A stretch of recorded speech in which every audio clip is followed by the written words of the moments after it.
Shalom, bonjour chers amis de l'école du dimanche, je suis Comé Jonathan et je vous souhaite d'excellentes fêtes de fin d'année. Je vous souhaite de vous réjouir en famille, entre amis, de vous réjouir dans le Seigneur pour tout ce que le Seigneur a fait pendant l'année qui s'achève et pour ce qu'il va faire pendant l'année qui commence. Alors, aujourd'hui, dans la prédication prophétique, le Seigneur nous emmène aussi prophétiquement dans un texte de la Bible où il est question de Jésus qui entre à Jérusalem. C'est quand même assez étrange. Nous nous préparons à entrer dans une nouvelle année, tandis que le Seigneur nous parle d'un sujet où Jésus-Christ, lui aussi, s'apprêtait à entrer à Jérusalem. Et vous savez, on trouve cela dans le livre de Matthieu, l'évangile selon Matthieu, chapitre 21, et vous pouvez lire toute l'histoire, mais nous n'allons pas aller aussi loin, nous allons simplement prendre le verset 8 et le verset 9. Alors il est dit, la plupart des gens de la foule étendirent leurs vêtements sur le chemin, d'autres coupèrent des branches d'arbres et en jonchèrent la route. Ceux qui précédaient et ceux qui suivaient Jésus criaient « Hosanna au fils de David ! Béni soit celui qui vient au nom du Seigneur! Hosanna dans les lieux très hauts !» Quel accueil! Quel accueil, chers amis! Il y a plusieurs manières de rentrer dans une ville, il y a plusieurs manières de rentrer dans un endroit, mais il faut dire que notre Seigneur Jésus, il est entré par la grande porte, tandis que d'autres entrent par la petite porte. Jésus-Christ est entré par la grande porte et le Seigneur voudrait nous communiquer une révélation à ce sujet, afin que nous tous, nous puissions entrer par la grande porte de cette nouvelle année. Cette année qui va débuter doit nous permettre d'être sous les projecteurs, doit nous permettre d'être élevés, d'être bénis. Alors comment allons-nous entrer par la grande porte cette année? Comment est-ce que l'année s'est achevée sans que nous ne puissions avoir de la victoire dans nos différents combats? Et qu'est-ce que Dieu attend de nous cette nouvelle année? Vous savez, il y a beaucoup de questions qui se posent. Chacun essaie de faire une introspection, regarder à l'intérieur de soi pour se dire, d'accord, qu'est-ce que je dois améliorer cette année? Bien, on en parle tout à l'heure, mais pour l'instant, inclinons-nous et prions.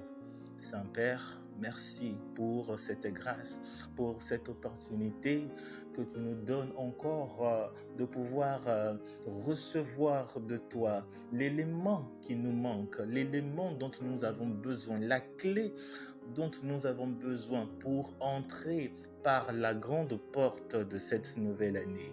Merci Seigneur Jésus, nous la recevons et nous le croyons. Amen, amen, amen. Je suis très heureux parce que je sais que le Seigneur va faire entrer beaucoup d'entre vous, beaucoup d'entre nous par la grande porte de cette nouvelle année. Vous le croyez? Dites Amen. Alors, nous avons lu ce passage et nous avons vu Jésus qui entre par la grande porte. Je veux dire que lorsqu'il entre à Jérusalem, ça fait l'effet d'un séisme. Tout le monde est en train de se demander, mais attends, c'est qui celui-là? Et on voit une foule qui s'amasse comme si il s'était donné rendez-vous, comme s'il y avait eu l'info qui avait fuité sur les réseaux sociaux, bon, s'il y en avait à l'époque, d'accord? Alors, ils se rassemblent autour de Jésus et il y en a qui le précèdent, comme dit le texte, il y en a qui sont devant, il y en a qui sont derrière, ils sont en train de crier, Hosanna, Hosanna, au Fils de Dieu, à celui qui vient au nom de Dieu. C'est quand même incroyable comment est-ce que Jésus-Christ a été honoré ce jour-là. Parce que les gens ont déposé leurs vêtements pour qu'ils passent dessus. D'autres ont coupé des branches de rameaux. D'ailleurs, c'est quelque chose qui est devenu traditionnel dans l'Église de fêter l'entrée de Jésus-Christ à Jérusalem par cette fête qu'on appelle la fête des rameaux. D'accord? Beaucoup d'entre nous avons fêté et continuons de fêter cette occasion-là. D'accord? Donc ça veut dire que L'entrée de Jésus à Jérusalem est quand même un événement historique. C'est quand même un événement marquant. Je ne sais pas. Il y a beaucoup de choses qui se passent dans ce monde, mais l'entrée de Jésus-Christ à Jérusalem n'est pas passée inaperçue à telle enseigne que jusqu'à aujourd'hui, nous continuons de fêter cette entrée à Jérusalem. Oh, ça nous pose une question. Le Saint-Esprit veut nous communiquer quelque chose à ce sujet. Et pour cela, c'est très important d'avoir toujours les yeux fixés sur la Bible. Alors revenons tout simplement à ce que nous avons lu tout à l'heure. Il a été dit dans le verset 9, prenons ça comme ça d'abord, verset 9, il a été dit, ceux qui précédaient et ceux qui suivaient Jésus criaient Hosanna au fils de David. Hosanna au fils de David. Béni soit celui qui vient au nom du Seigneur. Béni soit qui? Béni soit celui qui fait quoi? Qui vient. Et qui vient comment? Pourquoi? Qui vient au nom du Seigneur. Béni soit celui qui vient au nom du Seigneur. Est-ce que ça vous parle? Béni soit celui qui vient au nom du Seigneur. Est-ce que ça vous parle? Je ne sais pas, parce que vous savez, lorsque les gens sont venus, je parle des pharisiens, ils sont venus dire à Jésus, écoute, est-ce que tu pourrais pas calmer la foule parce que là, ils sont en train de faire du bruit, ça devient une émeute, on risque de vous arrêter pour trouble à l'ordre public.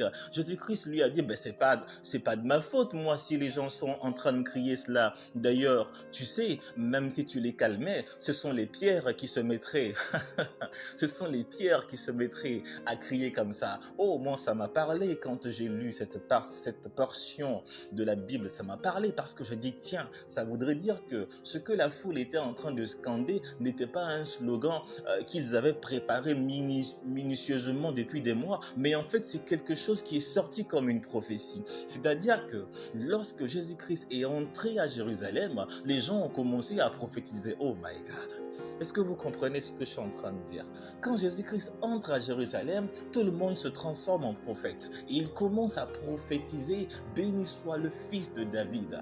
Béni soit le fils de David. Ça veut dire que Jésus-Christ est roi. La foule reconnaissait la royauté du Seigneur Jésus. Mais ce qui est plus intéressant, c'est qu'on dit, béni soit celui qui vient au nom du Seigneur. Donc il y a la première salutation d'abord. La première salutation qui marque son identité. Béni soit le fils de David. Je veux dire que, vous savez, il y a beaucoup de gens qui sont dans ce monde, qui marchent dans ce monde et qui négligent leur identité. Je pense même plutôt que quand ils pensent à qui ils sont, ils se disent, je suis directeur d'une entreprise, je suis conseiller régional, je suis avocat. Quand ils pensent à eux, ils disent je suis professeur et ainsi de suite. C'est bizarre. C'est-à-dire que personne n'essaie de se dire profondément, sérieusement, intrinsèquement, je veux dire réellement qui est-ce que je suis. Qui est-ce que je suis vraiment? Ils n'ont pas dit Jésus, le fils du charpentier. Ils ont dit le fils de David.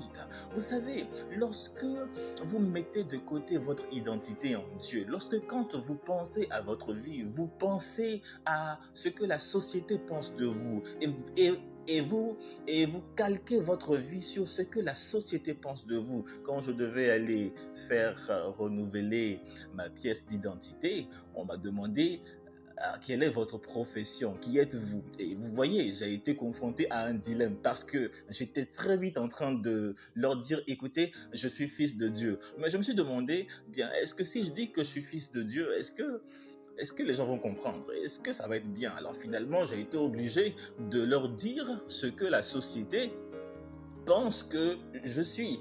Et c'est ce que j'ai dit. Mais en fait, lorsqu'on me demande qui est-ce que je suis, je ne pense pas tout de suite à ce que la société est en train de penser de moi pour dire il est ceci, il a telle profession, il est comme ci, il est comme ça. Non. Quand je pense à qui je suis, je pense à qui réellement je suis. Et je suis enfant de Dieu. Je suis enfant de Dieu. Et vous savez que si cette foule s'est mise à crier Hosanna au fils de David. Vous savez, ça veut dire que quelque part, le Seigneur voulait mettre en avant quelque chose. Ça veut dire que lorsque vous êtes dans ce monde, vous ne devez pas oublier qui vous êtes.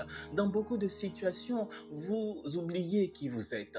Hein, parce que souvent, vous avez des problèmes de couple, souvent, vous avez des problèmes au travail, vous avez même des problèmes d'emploi, vous avez des problèmes de santé et vous commencez à vous identifier. En fait, je suis une femme, je ne suis qu'une femme, ou bien je suis âgée, c'est pour ça que je tombe malade, ou bien je ne sais pas, vous commencez à vous identifier à des choses qui n'ont pas véritable valeur, qui ne devraient pas être le fondement de votre existence. Vous êtes plus que ce que on pense que vous êtes. C'est ce que je suis en train de vous dire en fait. Vous êtes plus que ce que l'on pense que vous êtes.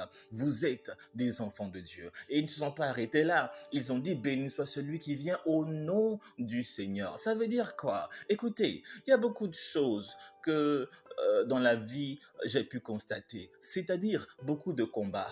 Nous combattons beaucoup, même pour boire un verre d'eau, nous combattons. Même pour simplement dormir, nous combattons. Même pour être sûr que nous pourrons payer notre loyer à la fin du mois, nous combattons. Même pour mériter un salaire qui, bon, entre griffes, d'accord, mal, et ça aussi, nous combattons. Et nous combattons tous les jours. Et souvent, nous combattons contre des gens qui veulent prendre notre place dans le couple.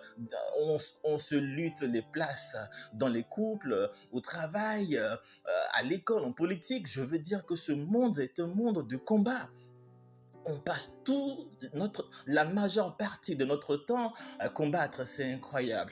Mais écoutez ce que ce peuple a dit, ces prophètes-là, écoutez ce que ce peuple transformé en prophète par Jésus-Christ, par Dieu le Père, dit. Béni soit celui qui vient au nom du Seigneur. J'aimerais vous dire une chose, tout ce que vous faites là, tout ce à quoi vous aspirez, ce que vous désirez accomplir dans votre vie, pourquoi est-ce que vous désirez le faire? Qu'est-ce que vous cherchez à réaliser dans votre vie lorsque vous voulez faire cela? Est-ce que vous le faites pour vous-même ou est-ce que vous le faites pour Dieu? Car rappelez-vous bien que si David a réussi à vaincre Goliath, c'est parce qu'il est venu au nom du Seigneur. N'oubliez pas cela. Si Gédéon a réussi à vaincre toute une armée de milliers d'hommes alors qu'ils étaient 300 personnes, c'est parce qu'ils sont partis combattre au nom du Seigneur. Écoutez, est-ce que ce que vous faites en ce moment, est-ce que le travail que vous faites en ce moment, c'est pour vous permettre de vous maintenir dans la société, pour maintenir votre réputation, pour réaliser vos objectifs personnels, ou bien c'est au nom du Seigneur que vous le faites? Et Dieu n'est pas contre le fait que vous soyez quelqu'un de grand. Est-ce que vous le savez? Dieu n'est pas contre le fait que vous soyez quelqu'un de puissant, quelqu'un d'important. D'ailleurs, c'est la volonté de Dieu que vous soyez élevé, c'est la volonté de Dieu que vous soyez béni, c'est la volonté de Dieu que vous soyez une star mondiale, c'est la volonté de Dieu. Mais justement, ce n'est pas la volonté de Dieu que vous le fassiez pour vous-même, pour vos propres intérêts. Parce que quand vous faites quelque chose pour vos propres intérêts, c'est vraiment quelque chose de limite. C'est limite parce que ça n'engage que vous. Ça n'engage que vous, mon frère. Ça n'engage que vous. Le fait de faire des choses, d'accomplir des choses pour votre propre intérêt, ça n'engage que vous. Ça n'engage pas Dieu. Ça n'engage pas Dieu. Ça n'engage même pas vos amis, vos parents. Non, parce que vous le faites pour vous-même. Écoutez, lorsque par exemple des gens donnent leur vie pour leur pays, comment est-ce qu'on appelle cela? On appelle cela du patriotisme. Ce n'est pas un intérêt. Le patriotisme, c'est en fait une valeur morale. C'est au-dessus de tout intérêt. Lorsque vous combattez au nom du Seigneur, ça veut dire que ce n'est pas pour vous-même que vous faites ce que vous êtes en train de faire, même si a priori c'est vous qui allez en bénéficier. Mais ce que vous faites là, vous le faites pour que le nom de Dieu soit glorifié. Votre manière de travailler dans votre entreprise vise à ce que le nom de Dieu soit honoré. Votre manière de vous comporter dans votre relation de couple vise à glorifier le nom de Dieu. Lorsque votre seul intérêt, votre seul objectif est que le nom de Dieu soit glorifié dans ce que vous faites ou par ce que vous faites, alors ça n'engage pas que vous, ça engage aussi le Seigneur. Essayez dès maintenant,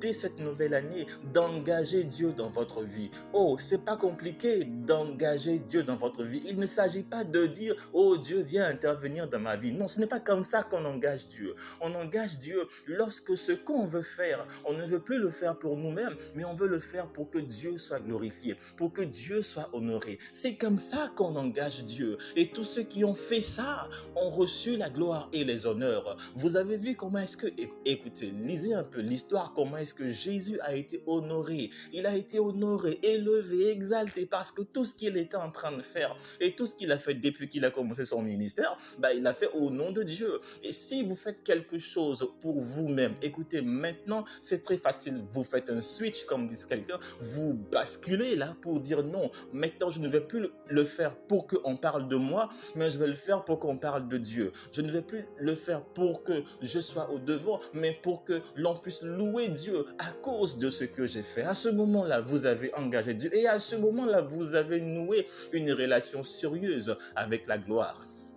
À ce moment-là, vous avez noué une relation sérieuse avec l'élévation. Soyez élevés. C'est la volonté de Dieu que vous soyez élevés. C'est la volonté de Dieu que vous soyez bénis. C'est la volonté de Dieu que vous soyez grandis dans tous les espaces où vous évoluez. C'est la volonté de Dieu que vous ayez un emploi merveilleux. C'est sa volonté. Mais ça ne marchera pas si c'est pour vous-même que vous vivez. Si c'est pour vous-même que vous vous battez, ça ne marchera pas. Mais si c'est pour que Dieu soit glorifié, si votre vie est mise au crédit de Dieu, si ce que vous faites, c'est pour que Dieu en tire toute la gloire, je vous dis, vous avez engagé Dieu. Et Dieu, cette année, vous poussera sur le chemin de la gloire. Avec Dieu, ce n'est pas une vie en dents de scie, tantôt ça va, tantôt ça ne va pas. Avec Dieu, nous allons de gloire en gloire. Je vous souhaite, pour cette nouvelle année, d'aller de gloire en gloire